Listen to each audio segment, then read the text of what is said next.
Salam dostlar, mən Əli. Bugün Null Bravel'ın bütün modlarını deneyirdim.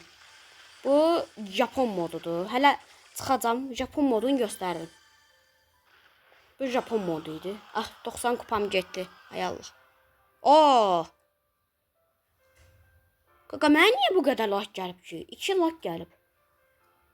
2 dəfə ölmüşəm özdə. Açar da verməmişəm. Bedava.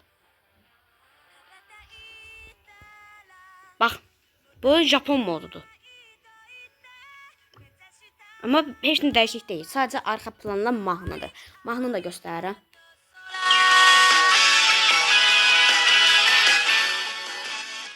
Bəli, sadəcə belə Japon sürümüdür. Çox bir şey yoxdur. İndi digər modu göstərirəm. Bəli dostlar, buradan edirəm hamısını. Null Bravel mod. Uninstall. Bu Japon modunu silirəm. Library-yə girdim. Amma ən gözəl modunu sizə göstərəcəm. Və o da tapdığım ən gözəl mod sadəcə buydu. Nullcraft. Mənim ən sevdiyim bu oldu. Minecraft Null Bravel modu. Dünyanın ən qəşəng modu ola bilər. Bax, installa bastım. Launch the game. Gördüyünüz kimi, səsi çoxdur. Rəqəmləri Minecraft'dır. Arxa plan belə Minecraft. 122. Amma başqa heç bir şey dəyişik deyil. Bunların hamısı yox. Başqa heç bir şey deyil. Yox, çıxdım. Hər şey dəyişikdir. İndi sizə oyuna girişini göstərəcəm. Oyuna girdikdə Minecraft modu bir başqa olur. İndi kayıtı durdururam, indi girirəm. Dostlar, bir də ki, bunu YouTube'dan falan açmamışam. Bu modu tamamilə özüm yükləmişəm. Nullcraft. Gördüyünüz kimi, baxın, arkadaşlarım belə Minecraft adındadır, belə yazılıb. Bax, arkadaşlar, hər şey Minecraft yazılıb. İndi mən bu videonu durdururam. Bəli dostlar, girdim. Baxın, sandıq gördüyünüz kimi belədir. Amma bu Minecraft sadəcə məndə belədir. Yəni ki,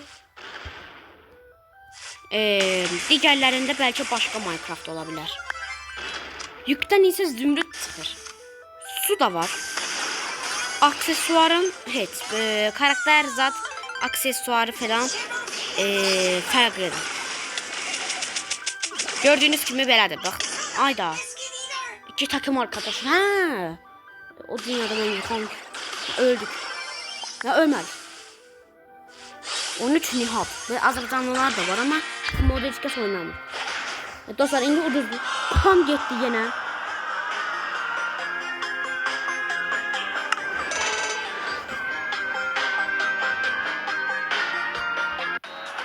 Bəli, də belə.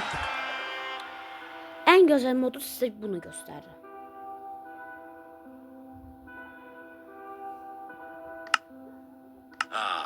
Sesler belə. Sesler belə. Baxın.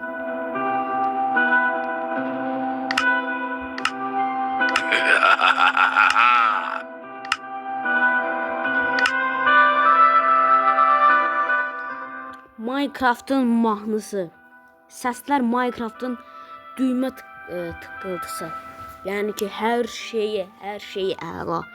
Mənim ən sevdiyim mod bu oldu dostlar. Dostlar, sağ olun. Başqa bir vaxtda da Hello Neighbor'ın modlarını deneyəcəm. Bu Null'sun modu idi.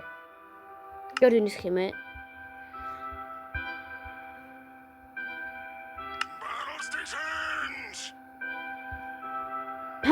Her şey Minecraft. Və dostlar, sağ olun. Daha çox belə modların gəlməsini istəyirsinizsə like atın.